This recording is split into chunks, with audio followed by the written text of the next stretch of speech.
Então, se todo mundo lembra, a gente estava na parte onde a Cipriana estava conversando com o Camilo e o Pedro, né? Ela já tinha conseguido converter o Pedro, né? Acalmar ele, fazer com que ele tirasse aquela sensação do coração.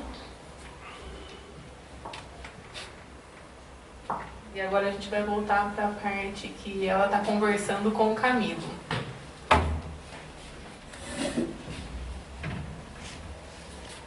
Então é o seguinte. Depois que ela conversa com o Pedro, ela se volta para Camilo. E Camilo era a pessoa que tinha sido a vítima, né? Ela tinha sido assassinada pelo Pedro. Então ela pergunta: que fazes tu, Camilo, cerrado a comiseração? O algoz, demonstrando incompreensível frieza, retorquiu: que podes fazer uma vítima como eu, se não odiar ele sem piedade? Odiar, tornou Cipriana, sem se alterar. Sabe o significado de tal atitude? As vítimas, inacessíveis ao perdão e ao entendimento, sonham ultrapassar a dureza e a maldade dos preceitos, provocando horror e compaixão. Quantos se valem desse título para pôr de manifestos as monstruosidades que lhes povoam o ser? Quantos se aproveitam da hora de reflexão de um amigo ignorante ou infeliz para encetar séculos de perseguição no inferno da ira? A condição de vítima não te confere santidade. E muitas vezes a gente se sentindo ofendido, né, a gente se coloca numa posição de santo, né, como se a gente não tivesse culpa nenhuma com relação àquilo. Vales-te dela para semear na própria senda uma ruína e miséria, treva e destroços. Sem dúvida, Pedro feriu-te em momento de insânia, perdido de ilusão na mocidade turbulenta. No entanto, pai de família que foste, homem refletido e prudente que aparentava ser, não encontraste no espírito mínima réstia de piedade fraternal para desculpá-lo. Nenhum momento passou pelo coração dele o desejo de perdão.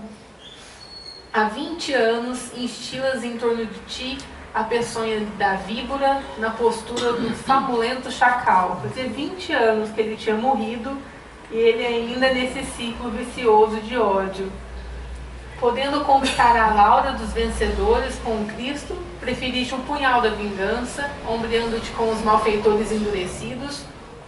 Onde esbarrará, meus filhos, com seus sentimentos desprezíveis? Em que muralha de angústia será algemados pela justiça de Deus? E aí, nesse momento, ela não consegue sensibilizar o coração dele com as palavras dele, né? Com as palavras dela. E aí, dos olhos de Cipriana, escorriam grossas lágrimas, né? Ela estava chateada com essa situação. Camilo vacilava entre a inflexibilidade e a capitulação. E aí, foi onde a gente parou semana passada. Cipriana vira para Calderara e fala: Calderara, meu amigo, ajude-me a conduzi-los, seguindo até o lar de Pedro, onde Camilo entenderá nossos rogos. Meu companheiro não hesitou, voltando-se para mim.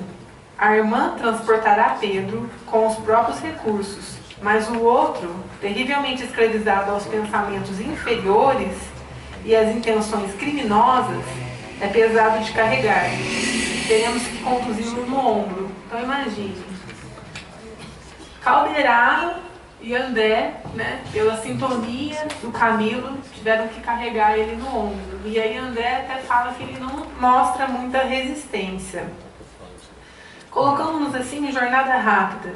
Em breves minutos, penetrávamos o confortável residência onde uma senhora, na sala de estar, tricotava junto de 2 filhos.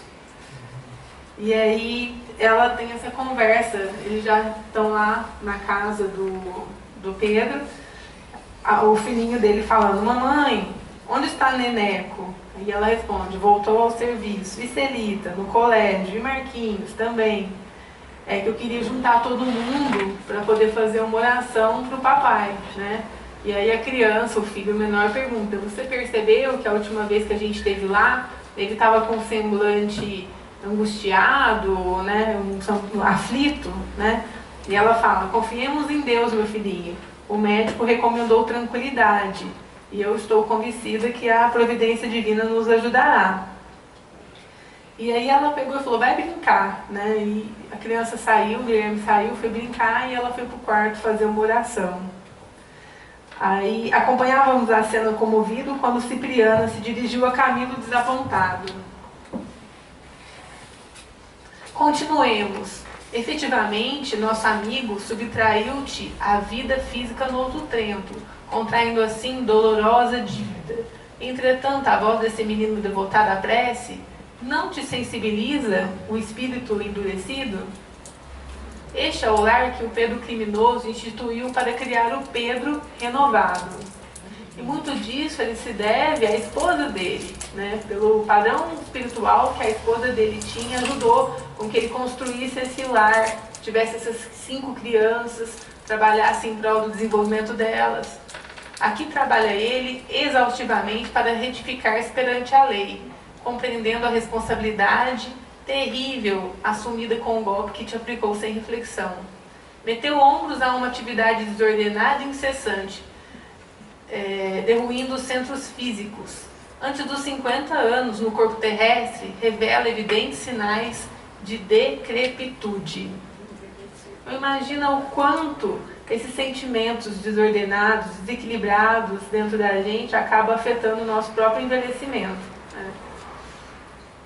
Se cometeu falta grave, tem feito o possível por erguer-se numa vida nobre e útil. Amparou devotada mulher no instituto do casamento, deu refúgio a 5 filhinhos, esforçando-se para norteá-los para o bem, através do trabalho honesto e do estudo edificante. Sem dúvida, Pedro cresceu no conceito dos amigos, galgou posição de abastança material, todavia sabe agora, de experiência própria, que o dinheiro não soluciona problemas fundamentais do destino e que o elevado conceito que possamos conseguir dos outros nem sempre corresponde à realidade. Não obstante, todas as vantagens conquistadas no âmbito material, tem vivido enfermo, infortunado, aflito. Fiquei pensando, tão complicada essa situação, porque toda essa parte espiritual que ele passa, fruto de uma atitude dele, da vida atual, e a gente sabe o quanto a gente também é influenciado pelas atitudes nossas de outras vidas, né? E a esposa dele não sabia de nada disso, né? Eu fiquei pensando na relação conjugal deles, na maneira como ele trabalhava e tratava os filhos, e assim, às vezes a gente não sabe o que se passa no coração da pessoa que está dentro da casa da gente. O marido, a mãe, o irmão, quantos segredos será que são guardados, né, incomodando o coração das pessoas que convivem dentro do nosso lar, né? E a gente nem sabe, né? E às vezes a gente, na medicina, de um paciente que a gente tenta melhorar, né, haja exercício, haja remédio e haja oração, e a gente não consegue chegar lá. O trabalho das psicólogas, né, tão importantes, que na tentativa de tentar ajudar o paciente a se equilibrar. Apesar disso, tem o seu crédito, o seu serviço realizado com boas intenções, o reconhecimento de uma companheira que o nobilita e as preces de 5 filhos agradecidos. Quanto a ti, que fizeste? Imagina que durante esses 20 anos, o assassino evoluiu. Ele não ficou só na inércia, ele praticou atos bons. E o que morreu ficou 20 anos só no processo de obsessão, né? Ele não deu um passo. Faz precisamente 20 anos que não abrigas outro propósito, senão de extermínio. O esforço detestável tem sido objeto exclusivo dos seus intuitos destruidores. Seu sofrimento agora nasce da volúpia da vingança. Vale a pena ser vítima, receber a palma santificante da dor para descer tanto da escala da vida? E é um exercício que todos nós devemos fazer, né? Se vale a pena a gente ficar nessa posição de prejudicado, nesse milindre, né? Ou se será que isso não é uma fuga nossa para que a gente deixa isso de lado e tenta melhorar, porque à medida que a gente tenta esquecer ou deseja esquecer, a gente vai ter que ter um esforço para conseguir, né? E às vezes é muito difícil sair do comodismo. A benfeitora fez breve pausa, citou e prosseguiu. Contudo, Camilo, nossa palavra energética não se faz ouvir nesse santuário a laia de juízo irrecorrível. És, acima de tudo, nosso irmão, credor de nosso afeto, de nossa estima leal. A gente vê que durante todo o tempo ela tenta demonstrar o amor dela para poder tocar o coração dele, né? É o que a gente tinha discutido, que uma das frases do Pequeno Amigo, que somente nos sentindo amados é que a gente vai conseguir amar. E vai muito de contrário das atitudes das pessoas que a gente não admira. A gente só julga e quer ver pagar. A gente não tem compaixão pelas pessoas que erram, né? E a hora que a gente erra, a gente quer que as pessoas tenham compaixão com a gente, né? Instantaneamente. Eu não fiz por mal, eu não pensei, né? Com te visitar, nosso objetivo é ajudar. Talvez recuses nossa aliança fraterna, mas confiamos em tua regeneração. Também nós, em épocas remotas, demoramos no desfiladeiro fatal a que te conduziste. Imagina Cipriano, um espírito tão elevado naquele momento, tentando convencê-lo sem a certeza de que ia conseguir. E às vezes a gente se acha tanto, né, num trabalho de orientação aos espíritos, achando que a gente vai ser capaz de convencer todo mundo, né? Ah, acompanha, né? Não foi porque não quis, né? A gente não analisa a nossa incapacidade moral de tocar o coração daquele espírito, né? A nossa capacidade de conseguir. Um espírito tão elevado está lá humildemente tentando, sem ter a certeza de que vai conseguir. No entanto, o Senhor, todo misericordioso, nos ensinou que a verdadeira liberdade é a que nasce da perfeita obediência às suas leis sublimes, que só o amor tem suficiente poder para salvar, elevar e remir. Todos somos irmãos, suscetíveis das mesmas quedas, filhos do mesmo Pai. Não te falamos, pois, como anjos, senão como seres humanos regenerados, em peregrinação aos círculos maiores. Elas colocam na posição humana dele, né? De que errou, de que erra. Havia tal inflexão de carinho naquelas ternas e sábias considerações que o perseguidor, dantes frio e impassável, prorrompeu em pranto. Malgrado tal modificação, alçou o indicador em direção de Pedro e exclamou: quero ser bom e todavia sofro. Confrange-me atrozes padecimentos. Se Deus é compassivo, por que me deixou ao desamparo? Aqueles soluços a explodirem a alma torturada, feriando fundo o coração. Como não chorar também ali ante aquela cena simbólica? Camila e Pedro, entrelaçados no crime e no resgate, não representavam todos nós, os seres humanos falíveis? É muito profundo isso, né? E a gente não consegue se colocar na posição dos dois muitas vezes, né? Cipriana, tolerante e maternal, não personificada a compaixão divina, sempre inclinada a ensinar com perdão e a corrigir através do amor, ouvindo as palavras do verdugo, a missionária observou: quem de nós, meu amigo, poderá aprender toda a significação do sofrimento? Indagas a razão porque permitiu o Senhor atravessares tão dura prova?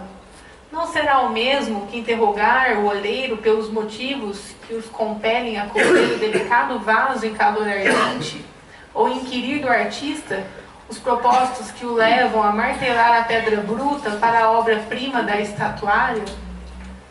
Às vezes a gente se pergunta, né? Muitas vezes eu ouço uma frase: ai, Deus esqueceu de mim. Hoje mesmo atendi uma paciente que a filha uma filha super rígida, e eu peguei e falei assim: você mora nessa rua? Tem um centro espírita que eu vou lá. Vou chutar que eu sou espírita, quem sabe, né? E aí ela falou assim: minha mãe ia lá. E começou a falar muito bem da mãe, né? Aí eu falei, sua mãe foi o espírito que você mais teve afinidade? Ela falou, com certeza. Foi o único momento que ela mudou o coração, né, durante a consulta, falando da mãe, que a mãe era aquilo. Mas ela não gosta do espiritismo, porque a mãe frequentava o centro e quando ela descobriu o câncer já tinha 2 anos que ela não tinha já tinha 2 anos da doença. E nenhum espírito avisou ela. Aí eu falei, mas será que não era, né, para sua mãe passar por isso que ela não descobriu, né? Não, mas se você conhecesse a minha mãe, ela não merecia não, porque a minha mãe era isso, aquilo, então assim, às vezes a gente acha que está desamparado, né, mas a gente não percebe o quanto a gente recebe além do que a gente merece mesmo, né? Nós somos muito mais amparados do que a gente merece. Camilo, a dor expande a vida, o sacrifício liberta. O martírio é problema de origem divina. Tentando solvê-lo, pode o espírito elevar-se ao píncaro resplandecente ou precipitar-se em abismo tenebroso.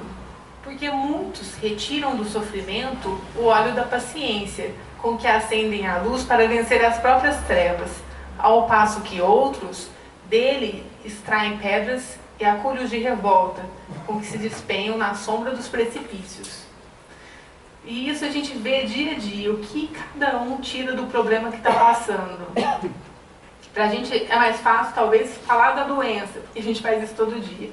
Quantos realmente recebem a cura espiritual após aquela doença, né? Quantos conseguem, através da análise, do desenvolvimento moral, purificar o próprio perispírito? Né? Porque tudo é um reflexo de dentro para fora. É muito difícil, mas é uma coisa que a gente tem que tentar a todo instante, principalmente com a oportunidade que a gente tem de frequentar o centro, estudar a doutrina. Acho que a gente tem que aproveitar bastante isso. Notando que o desventurado chorava amargamente, Cipriana continuou depois de breve silêncio. Chora, desabafa-te. O pranto de compulsão tem miraculoso poder sobre a alma ferida.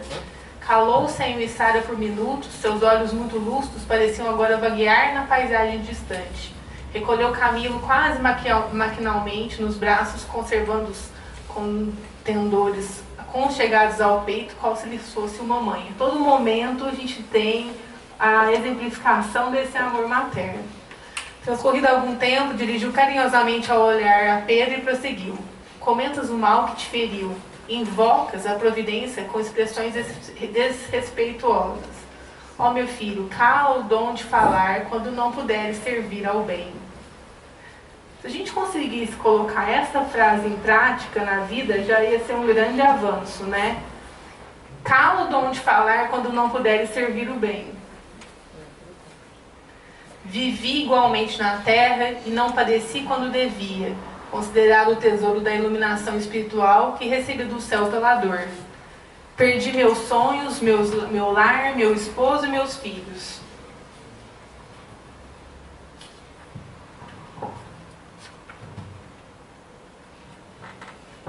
E aí a Cipriana conta, né? O Senhor, meu Deus, o Senhor nos deu e nos retomou. Ela vai contar a história dela, o quão humilde ela é. Meus 2 rapazes foram assassinados numa guerra civil em nome dos princípios legais.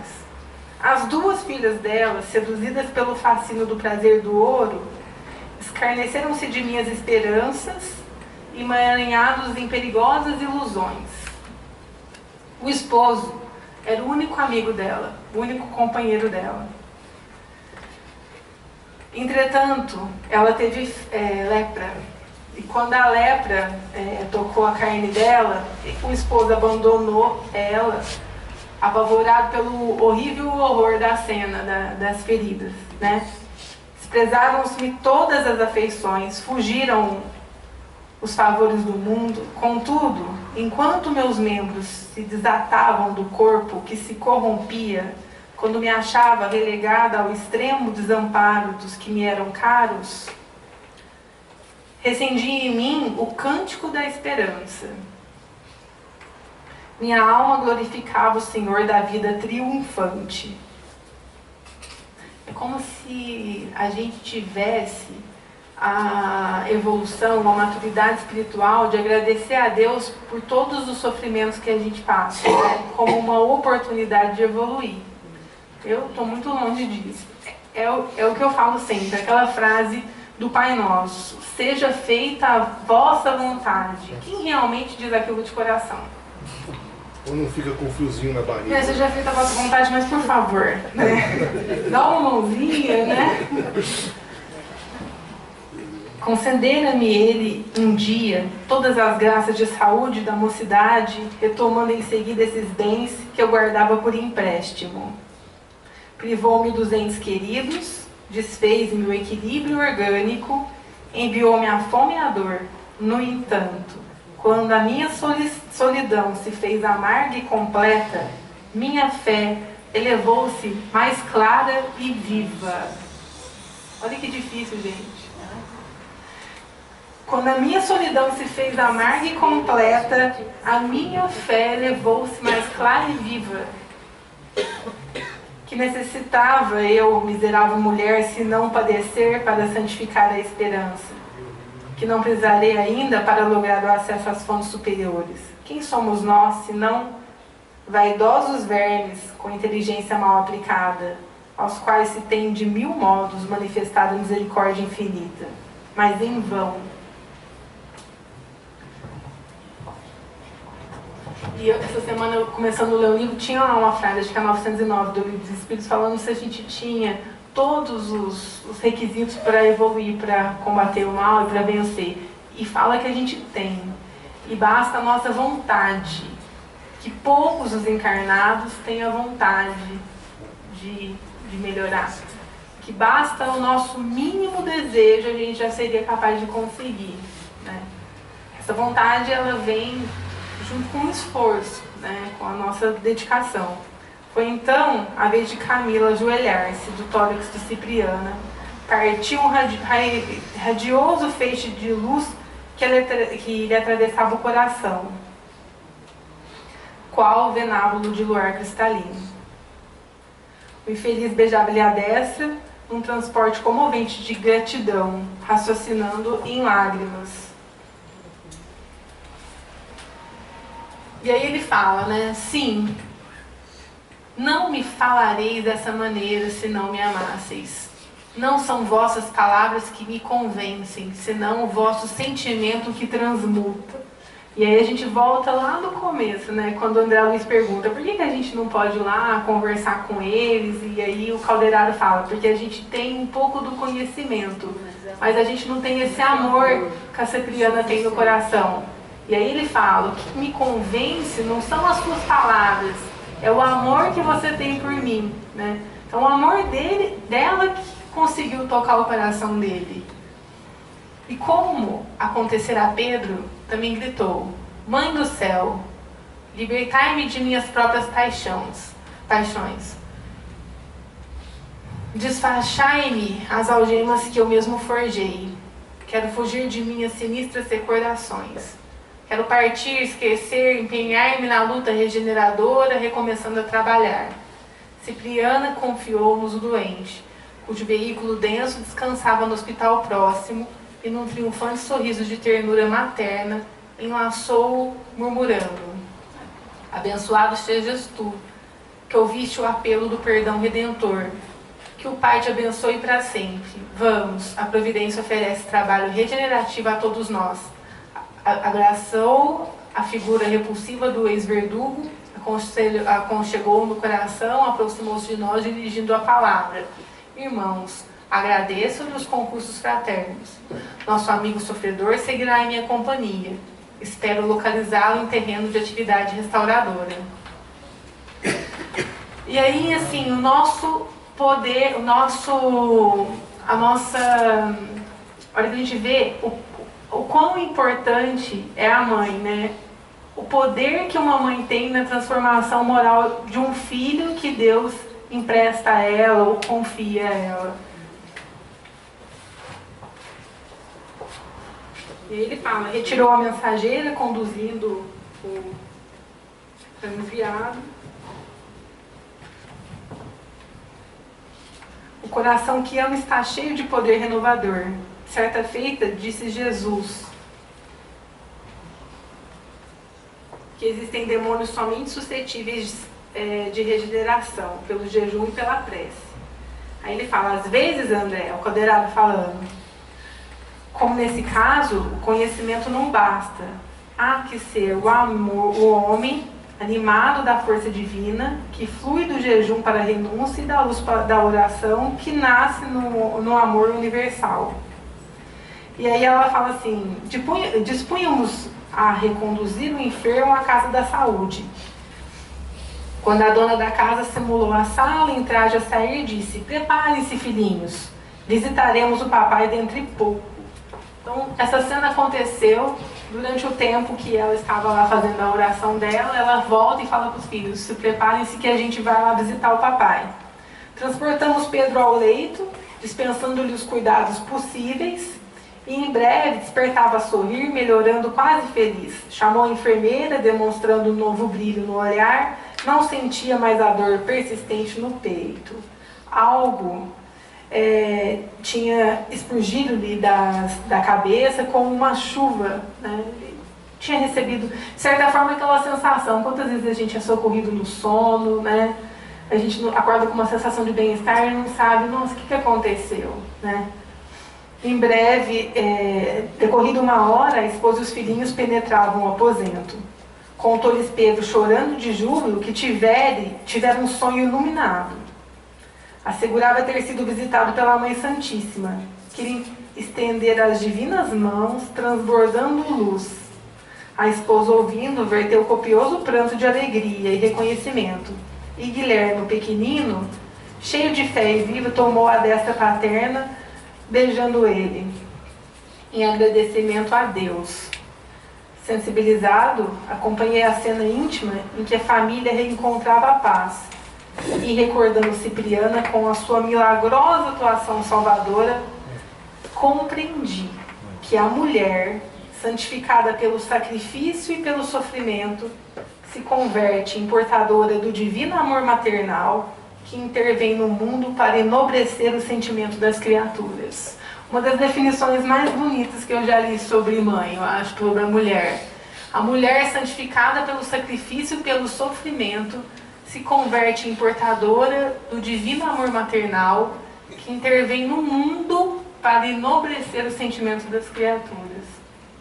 Que ele representa representada pelo papel da mulher, mas a gente sabe que todo ser humano tem essa luz divina dentro de si, tem essa capacidade de reforma íntima, né, e de exemplo para o próximo. Porque tem uma amiga minha que fala, nossa, você vai tanto no centro, o que você quer? Ser igual a Jesus? Eu falo, Ela fala, é só você mesmo, né? Mas todo mundo aqui quer ser que nem Jesus, né? E eu acredito que daqui milhões de anos seremos, né? Senão a gente tem que lutar para isso. Pode demorar muito tempo, quem sabe. A gente já ouvi aqui numa palestra, quem sabe um dia a gente seja merecedor de receber um planetinha para cuidar, né? Foi Fernanda que falou isso. Foi ela que falou, né? Pode demorar milhões de anos, mas o nosso objetivo é chegar lá. Pode...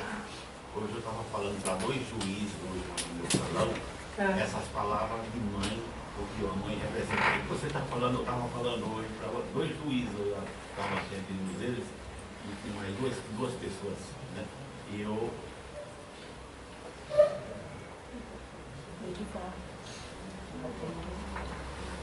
Aí eu estava falando para eles realmente esse proceder das mães que eles trazem essa grande missão que é das mães. Parabéns, mães. Parabéns, mães, né? E aí, só para concluir, ele fala, por que Jesus nos recomendou amar aos inimigos e orar por quem nos persegue? Isso ele explica lá no capítulo 4. O mestre recomendou o amor aos inimigos e a oração pelos que nos perseguem e caluniam, porque tais medidas não constituem mera virtude, mas é um princípio da libertação, do progresso da alma, da amplitude espiritual. Esse livro no mundo tem muito a ver com o livro Libertação, não sei se vocês já leram, né? A gente lembra bastante. É que no pensamento residem as causas das perturbações e também da libertação da criatura humana. Então a importância É como se fosse parte da nossa cura. É possível doutrinação sem amor? Segundo o instrutor Calderaro, não é possível doutrinação sem amor, porque se o conhecimento auxilia por fora, só o amor socorre por dentro. Com a nossa cultura, retificamos os efeitos, quanto possível, e só os que amam conseguem atingir as causas mais profundas. E aí, quem são as pessoas que talvez, né, encarnadas e que conseguem tocar isso, né? Às vezes a gente consegue pelo auxílio do nosso mentor, eu acho. Você recebe aquela intuição. Muitas vezes, quando a gente toca o coração de uma pessoa no trabalho mediúnico, a gente está amparado, não é nossa fala. E não é mérito nosso. É um benefício cedido àquele espírito que está ali. Né? Quantas vezes no nosso dia a dia a gente tem a ideia de fazer alguma coisa pelo próximo, não porque a gente é bom, mas porque aquele espírito ali merecedor intuiu o nosso mentor e para isso a gente tem que estar constantemente conectado com a espiritualidade, com uma sintonia elevada. É um exercício diário de equilíbrio.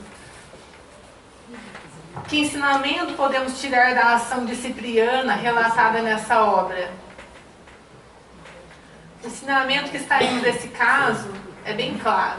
Só o amor consegue atingir as causas profundas e modificar o campo vibratório dos infelizes do caminho. Importante sobre essas ondas eletromagnéticas, né, Silvia? Fala um pouquinho. A gente estava discutindo isso. A Silvia foi na AME, na jornada da AME esse final de semana, e eu não tive a oportunidade de ir, então as meninas foram passando as informações, mandando os slides, e a gente foi refletindo sobre isso. E o André deu uma palestra falando sobre as ondas eletromagnéticas, né? A Silvia vai me ajudar aqui com as informações da palestra. Bom, gente, eu vou tentar repetir as palavras do André, o André Campos, né, que nos deu as aulas de física, e relembrar que as palavras do Cristo, as atitudes do Cristo, os pensamentos do Cristo, foram ondas eletromagnéticas que foram enviadas há mais de 2000 anos e que até hoje ressoam no nosso coração. Olhem o poder e a capacidade de amar de Jesus. Mesmo que aqui não mais ele estivesse, essas ondas continuam ressoando e se propagando dentro da gente. E aí a gente fez um paralelo com o que aconteceu, por exemplo, com Paulo de Tarso, né? A gente conversa muito sobre isso. Em que momento que a gente terá a nossa estrada de Damasco? Alguém já parou para se perguntar? Será que é preciso a gente ver o Cristo para isso acontecer? E a gente chegou a uma conclusão, que a gente conversando, eu, Thalita, mais alguns, que nós todos já fomos tocados por Ele em algum momento. E que hoje nós continuamos tendo que nos transformar através da caminhada. Porque Paulo não só se transformou ao ver o Cristo, ele teve que caminhar, e ele caminhou duro, sozinho, e teve que fazer a peregrinação dele, né? Através dos ensinamentos que o Cristo já tinha propagado através daquelas ondas eletromagnéticas. Obrigada. Evolução em 2 mundos. Que é o que a gente tem. Evolução em 2 mundos. O amor ultrapassa as formas e inclusive o tempo, pelo que você falou, que vocês viram lá. Um negócio impressionante. Porque ela falou que continua irradiando isso para mim. É uma coisa que quando a gente tenta levar para a nossa vida é muito forte, né? A nossa estrada de Damasco. E eu sou extremamente grata pela oportunidade dessa encarnação, da minha profissão, que eu acho que é uma alavanca de evolução quando usada dessa forma, vendo por esse lado. da oportunidade do estudo que a gente tem, dos amigos que acolhem a gente sempre, da casa espiritual, da gente se encontrar numa casa, da oportunidade de estudo, né? Acho que a gente é muito amparado. Que lição acerca do valor do dinheiro Pedro aprendeu com sua própria experiência? Pedro, depois do crime cometido, fazia agora o possível para erguer-se, mas sabia também, por experiência própria, que o dinheiro não soluciona os problemas fundamentais do destino, e que o elevado conceito que gostamos de conseguir dos outros nem sempre corresponde à realidade. Se ele pudesse voltar atrás, ele não tinha feito nada daquilo pelo sofrimento que ele teve. O pouco que ele roubou, o tanto que ele adquiriu, e ele não teve paz nenhuma. Em nenhum momento durante a encarnação ele desfrutou do dinheiro que ele tinha, né? Não obstante todas as vantagens conquistadas no âmbito material, vivia enfermo, infortunado e aflito. Quantas pessoas a gente conhece que são afortunadas e não são felizes, né? São ambiciosas, ou às vezes tem um problema grande, e outros que às vezes você fala, nossa, a pessoa não tem nada, é tão feliz, vem sempre feliz, sempre com alguma coisa para contar, né? Quem realmente é rico? Em que consiste para os homens a verdadeira liberdade? Segundo Cipriana, foi o Senhor que nos ensinou que a verdadeira liberdade é a que nasce da perfeita obediência às suas leis sublimes, e que só o amor tem o suficiente poder para salvar. Então, a gente quer ser livre, a gente não vai conseguir ser livre se a gente não seguir os exemplos de Jesus. Se a gente for contra as leis de Deus, a gente nunca vai conseguir ser livre. E que provas ajudaram Cipriana a crescer espiritualmente? Resumidamente, podemos dizer que a Cipriana, em sua última existência, ela perdeu os seus sonhos, perdeu o lar, perdeu os filhos. Seus 2 rapazes foram assassinados na Guerra Civil em nome dos princípios legais, as 2 filhas foram seduzidas pelo fascínio da matéria, ela ficou doente, o esposo abandonou ela, desprezaram-lhe todas as afeições e lhe fugiram os favores do mundo. Contudo, enquanto seus membros estavam se espedaçando, despregando do corpo dela, quando ela se achava relegada ao extremo desamparo dos que lhe eram caros, robustecia dentro dela o cântico de esperança, e sua alma, apesar de todos os sofrimentos, glorificava o Senhor da vida. Creio que é só para exemplificar, a gente está muito distante disso, né, gente? Não tem nem como a gente entender, tirar, sentir tamanha evolução de um espírito, né?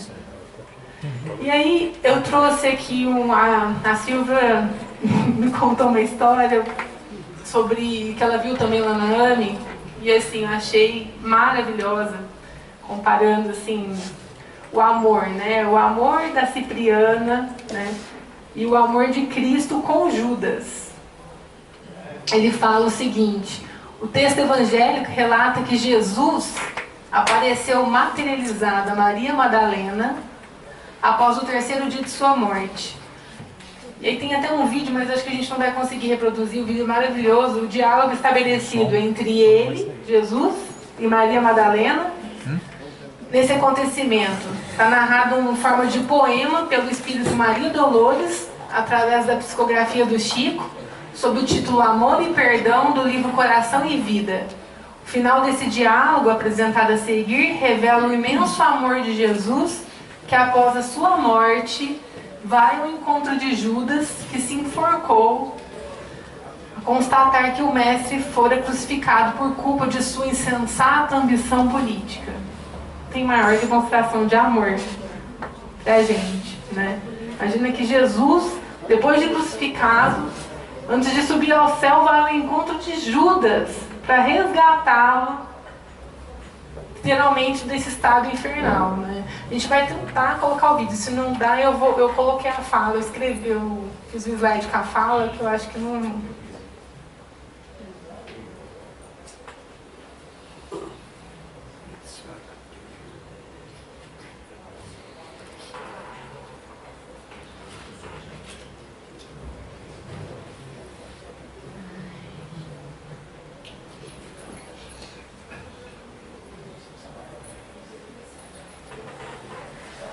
está na aula não, está fora da aula.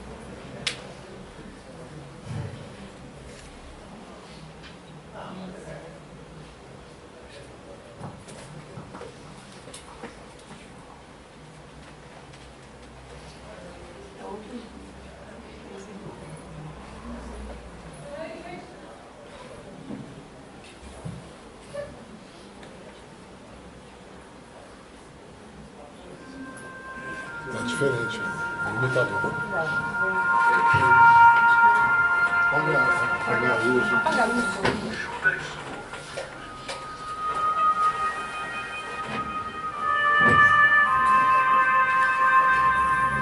O texto evangélico relata que Jesus apareceu materializado a Maria Madalena Essa mesmo. após o terceiro dia da sua morte. O diálogo estabelecido entre Maria e Madalena neste acontecimento está narrado em forma de poema pelo espírito Maria Dolores, através da psicografia de Francisco Cândido Xavier.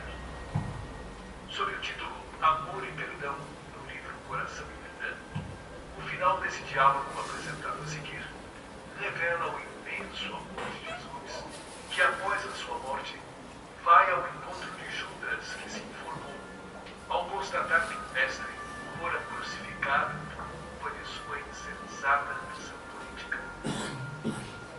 Senhor, onde estiveste?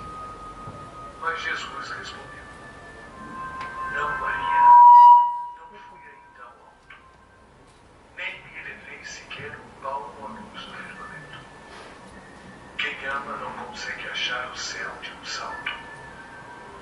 Ao invés de subir aos altos resplendores, desci, mas desci muito aos reinos inferiores. Despertando no túmulo, escutei os gritos de aflição de alguém que muito amei e que muito amo ainda. Embora visse além a luz sempre mais linda, sentia nesse alguém um amado companheiro, em crises de tristeza e de loucura. Fui à sombra abismal para a grande procura, e ao reencontrá-lo, amargurado e louco, a ponto de não mais me conhecer, demorei-me a afagá-lo e pouco a pouco consegui que ele enfim pudesse adormecer. Senhor, interrogou Madalena, quem é o amigo que te fez descer antes de procurar a luz do Pai? Mas Jesus replicou em voz clara e serena: Maria, um amigo não esquece a dor de outro amigo que cai. Antes de me altear a celeste alegria, ao sol do mesmo amor a Deus em que te levas, vali-me após a cruz das grandes horas lutas e desci para as trevas, a fim de aliviar a imensa dor de Judas. Essa revelação via mediúnica, esclarecendo onde esteve o Cristo nos 3 dias após a sua morte, fato não registrado no Novo Testamento, demonstra, sobretudo, a extensão da infinita misericórdia de Jesus para todos os sofredores.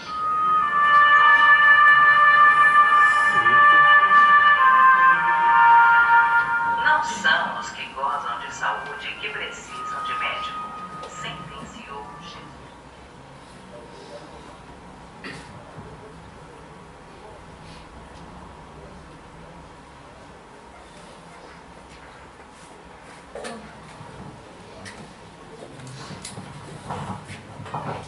Tem nem o que comentar, né, gente?